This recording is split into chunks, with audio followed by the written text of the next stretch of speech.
ხურმა 500 სახეს სხვაობას ითვლის, მედიკოსები მას ჩინურ ატომსაც უწოდებენ. ჩინელები კი ამტკიცებენ, რომ ნარინჯისფერი ნაყოფი მზის ენერგიით გვავსებს, კურნავს გულს და კლებავს მეხსიერებას.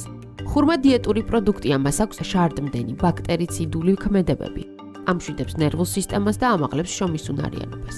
ხურმა უხვად შეიცავს კალიუმს, მაგნიუმს, ნატრიუმსა და რკინას. უჯრედისები კი მასში 2-ჯერ მეტია ვიდრე ვაშლში.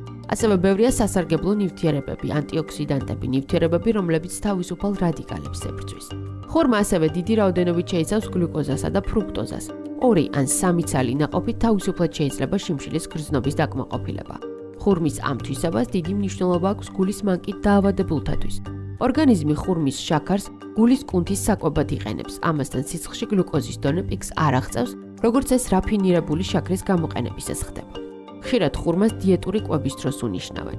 მისი ჟელესმაგვარი რბილობი უამრავ პექტინს შეიცავს, რომლებიც ხელს უწყობს ორგანიზმიდან ბალასტური ნივთიერებების გამოდევნას, თუმცა გრძნობი არაყელის შემთხვევაში ნაყოფის რბილობმა შეიძლება ლარინგოსპაზმი გამოიწვიოს.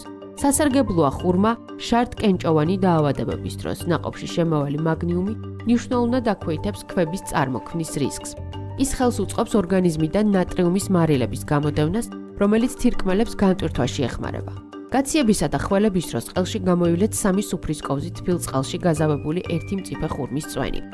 ბეტა-კაროტინსა და ვიტამინ A-ს, რომლებსაც ხურმა უხვად შეიცავს, ორგანიზმის კიბოსგან დაცვა შეუძლია. დამტკიცებულია, ადამიანებს, რომლებიც დიდი რაოდენობით მიირთმევენ მეტა-კაროტინის შემცველ ხილსა და ბოსტნეულს, ნაკლებად ემუქრებათ ფილტვის კიბოს განვითარების საფრთხე.